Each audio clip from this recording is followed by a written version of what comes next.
Hello everyone, and welcome to my channel. As your friendly neighborhood survival show enthusiast and amateur critic, I was not just gonna let Hybe do their own girl group project without talking about it. So today we'll be reviewing the first episode of Are You Next, which is, from what I understood, the counterpart of Island, but without all the fancy technology and the whole $1 million building that they had. Basically, the concept is it's just a survival show, but for a girl group. Nothing to do with Island except the fact that they're still from Belift Lab, which is the subsidiary from Hybe and whatnot. In this show, we have 22 contestants varying from ages 12, yes, you heard me right, 12 to 21. Which is pretty symmetric if you think about it and ignore the whole wrongdoings on having not only a minor, but a 12-year-old preteen. It's kind of wild. But it's symmetric if you think about it, 12 to 21.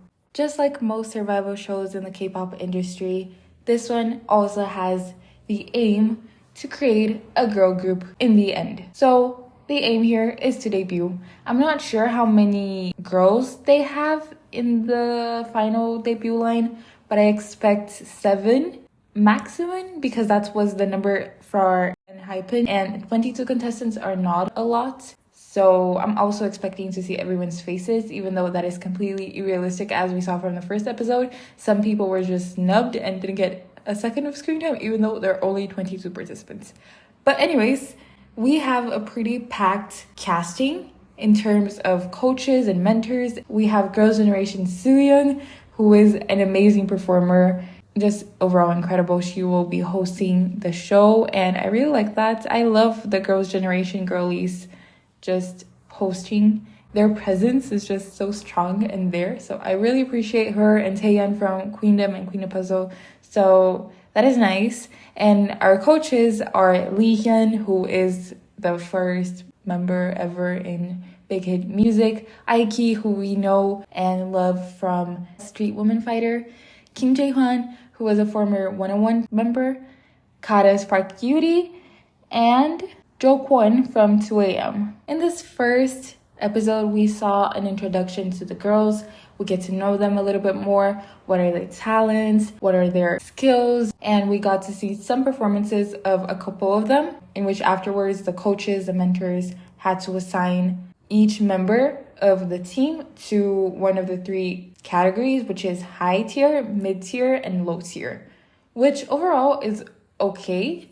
If you think about it, like, okay, we're sorting them out into who's good, who's not so good, and who is completely and utterly horrible, except that they must assign a member for each tier, meaning that groups of like aces or groups of incredibly vocally talented and you see and you're like, oh my gosh, they're so good, I would give them a top 9 pass or an A+ or 5 stars. But no, even though they did a phenomenal job, they need to put one of them in the low tier, which is completely unfair because then they're going to be with the low tiers. I just really did not like that you had to put someone there because it doesn't make sense. I don't understand why they did it, except for us, the audience, being mad for those who are really good getting into the low tier and having that whole underdog story when they were already good to begin with. But we'll get more to that later. So that was the first thing that I didn't like, but everything else seems fine. They have this dress room where it's lockers. So I'm not really sure what the theme is. I guess it's high school because the girls are young, but there isn't really like this whole theme holding them together. It's a bit all over the place. There's no like, okay, we have planets or like your 12th grade, stuff like that. Let's talk a little bit more about the performances and the girls who were highlighted this episode. We saw a total of 3 performances before performing and being sorted out into those tiers. The girls were previously assigned like first place, second place, you know, who was the best, a typical normal thing, which I assume was done through monthly evaluations since some of the newer girls who had very low training period, they didn't have an assignment, so they were just zeros, which is kind of sad. So we knew what to expect from each one of them from this previous and base assignments, and then they redo the assignments and put them into tiers based on their performances that they show up. And the first performance we saw were from vocal girls. That's what I like to call them.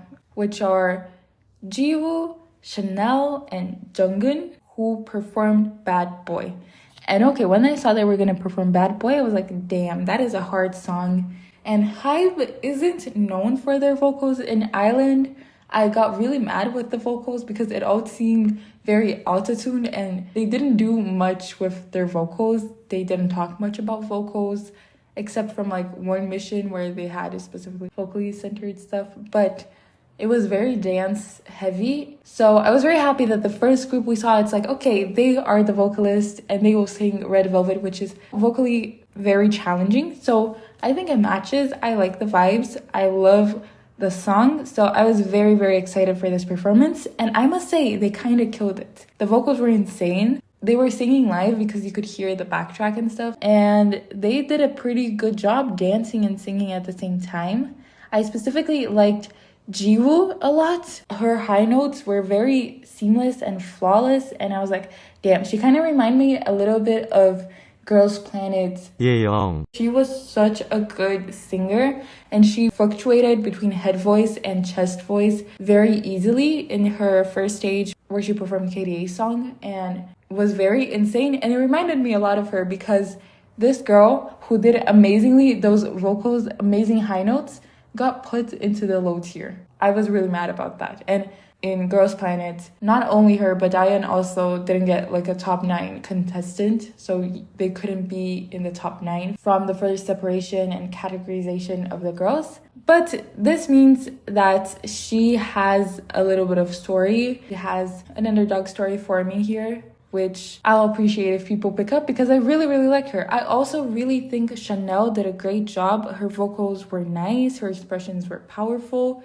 And then they give the first place to Jungkook, who did a good job as well. She didn't do badly at all. Well, I don't know if the full edited parts didn't give her justice to her expressions and what she did on stage, but I wasn't feeling it for her. In comparison to the other girls, I feel like they carry the performance a lot more with their rich vocals and their dancing and even their expressions. Chanel specifically did some very powerful moves and she had some killing points. So I didn't see really why Jungkook was the high one. I would have put Chanel or Jiwoo there. But this creates a nice narrative for Jiwoo, who I am now cheering for, so it's not terrible. I did disagree with the judges for the most part, which is not good because the most times I do agree with them. They're like, oh, you did better, and I'm like, yes. But with the way it flowed, I didn't really agree with them to the most part. I don't know, the judges said like you guys were too technical and you guys weren't focused in enjoying the song, but the song is not exactly a song that I want you to enjoy. Like, you can enjoy it, yes, but overall that's not the vibe of the song. I think the technicality of the song is in this song is more important than enjoying it. Because obviously you need to enjoy it when you perform and you need to demonstrate that every time. But I feel like this song is very technically centered, so it doesn't make sense. And they didn't seem to be like hyper focusing on that. So when they said enjoying it, I thought about like, oh, smiling and like being at ease and whatnot. But they didn't feel stiff to me at all. The girls delivered. They were very, very good. And I didn't really like what the judges said because I thought this performance was pretty good.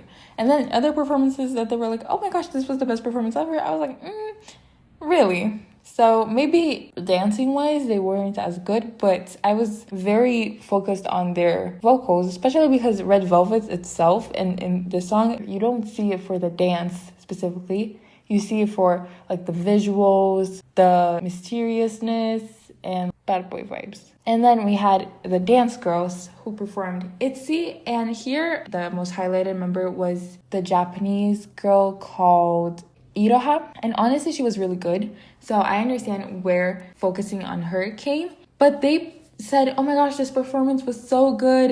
It was amazing. You guys delivered so much. And I absolutely hated their vocals. This is the vocals I was expecting from Hybe, actually. Very nasal, very cutesy, seemed to be projecting the wrong way, and I absolutely hate how it sounds. But the girls did a really good job dancing and they had a lot of charisma, and yes, you could see that they were enjoying the stage, but this is a song that you need to be refreshing, you need to be like smiling. So I feel like if you're not smiling and you're not showing that, it is crucial, whereas for Bad Boy, it isn't such a crucial part to be enjoying the stage. They should be feeling themselves in Bad Boy. Whereas here they should be enjoying the whole thing, which I think are two different moods. I really liked Bad Boy, so I got a little bit defensive over them. But the girls did really well, except the vocals were a little bit lacking, as in the powerfulness in it. And the technique for them to reach the notes seemed bad, but I am not completely sure about this, as I am not a technical singer or a professional singer or anything of sorts. So indeed, Iroha sang the best in both dancing and performing, but the other girls had a lot of charisma as well. The pink pants girl had a lot of charms and a lot of charisma, and the purple pants did fall a little bit behind, but she did really well. They all did really well with the freestyle and showing that they're very different. I really like how it was 3 freestyles and it was 3 completely different freestyles. They all showed different moves, they all showed different genres, so I really appreciated that. And as a group, I like them. As dancers, as singers, I'm not sure I enjoy it. I really enjoy vocals, and I feel like I am more drawn into vocalists. So that was a really big part to enjoying the whole stage. But overall, I think they had the refreshing vibe, the dance down, outfits was also on point. So not a bad performance. I just disagree with the mentor saying this was so perfect and amazing and like hyping them up so much, when the other group did better in my opinion and they were just dissing them even though they were perfect. So Iroha, I think she has a really good chance of debuting actually, because she got a lot of screen time. She did a pretty good job and shined a lot as well. So I see them wanting her and pushing her. She's also a former JYP trainee, so I don't know if that's gonna appear at any point. But yeah, that was really nice. Then we had the baby chicks, which are the youngest contestants and the ones with the least training period. And just the ones you expect nothing, but you're sure one of them are gonna make it to debut. But one of them did like this Latin dance and all, so you can see that they have some talents. And they did a lot more than I expected in their song. They sang pretty well, but they have the youngest member who is 12. And she has been training for 2 years, which is insane to me. So she just got scouted when she was 10 or 9, maybe, depending on when her birthday is. So that is kind of wild. I feel like being a trainee itself, it's pretty stressful and stuff, but it's kind of on the parents' fault more than the company. Like, I am judging those parents so hard. But I feel like you can coexist being a trainee, even though it's harsh, it's not the best and setting. But now being on a survival show, I don't know how I feel about it, because it's so much pressure, so much competition, so much stress. You saw in Boys Planet, for example, the guys there were older, so 22, 21-year-old adults had a hard time competing and in the stressful environment and understanding how the K-pop scene works. So imagine someone who's 12. That is insane to me. Like, when I was 12, yes, you want to be famous and you want to sing and you want to dance, but you want to have fun, you know? You don't want to have it be tied up to all of these things and having a million watchers just judging you by like a voice crack that you did or anything of sorts. So I do not like this. I do not like that she is so young. And I really dislike people who are defending it as well. Even the 15-year-olds, I feel like it's a bit too young. But in comparison, 15 to 12, 15 is a lot better. It's a lot more common as well. So we're not as disgusted by the thoughts. So that is that as well, which is disgusting by itself if you think about it. But that should be for another video. But their performance was a lot better than I expected, as I said, because they showed them they were super unconfident. I didn't like that they were very unprofessional, but then again, they're like children. So what can I expect from them? But then again, just because they're children, they are in the industry, so you cannot expect them to not act accordingly. But then again, it falls into the cycle of we're expecting too much of children. They shouldn't be there. Anyways, they probably should be a little bit more professional and whatnot, but we can look past it, especially because they're young and stuff. And I really like the vocals. They voted the highest rankers as the dancers, which again is something that I was expecting them to focus a lot on the dance. But I kind of like the girl who sang the most, who I completely forgot the name of, the one who came up with the name of the 16 million views or whatnot. She also did a pretty good job with the singing. The 12-year-old also did a good job. I'm not gonna lie. She did pretty good for a 12-year-old. The other girls, they did a really good job dancing, but overall, the stage felt like it was something I would watch in school.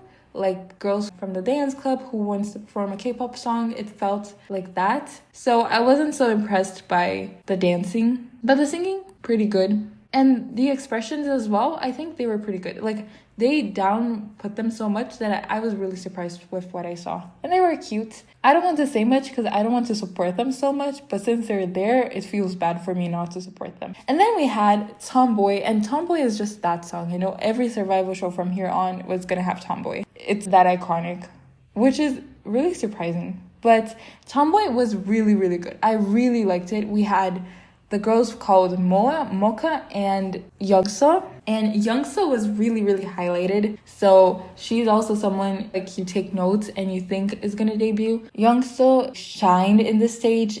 She did so well, but the other girls were so good as well. This was a very good stage too. And I mean, I love Tomboy as a song. And there's just a lot of space for you to shine in Tomboy. So I really liked it. I think Moa was a little bit overdoing it, but not super bad. I wasn't completely put off by it. Sometimes I felt like it was a little too much, but the other two girls, insane. Very, very good. Very, very nice. Very polished. They had a lot of energy and they had a lot of chemistry as well as a group. I think they meshed really well. Their talents and what they were good at complemented each other. So I think this was the best performance in this episode. It was really, really nice. Yeah, I'll be the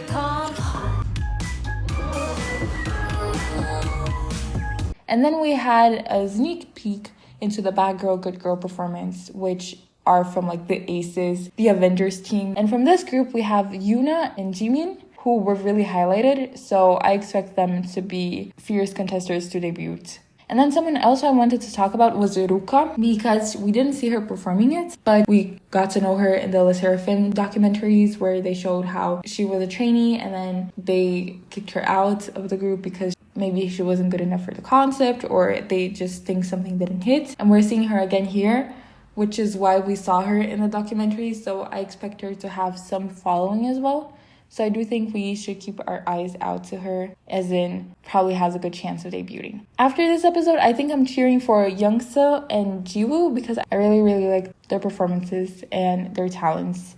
And they're not extremely young in age. Like Youngso is 17 and Jiwoo is the oldest contestant with 21. So that's that. And next episode, we're going to see more of the girls, more performances, and I don't know what to expect. I expect a lot of dancing, and I don't expect anyone going like super off key or whatever. They do not seem like Mnet that they focused a lot on off pitch moments. I'm also not sure if they're singing live or not because it feels like sometimes I can hear two voices and then sometimes the voices are very smooth. So I'm not completely sure that they're singing live.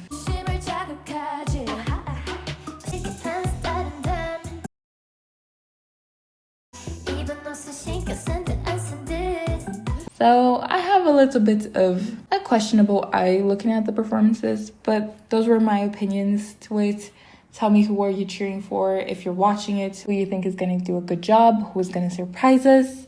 I definitely think Jiwoo will be getting the underdog story, but pretty good, very talented people that Hybe found. So they're good with their scouting, not gonna lie, or they're good with their training. But yes, that was it. This was Are You Next first episode, reviewed, revised, criticized, talked about, and all that.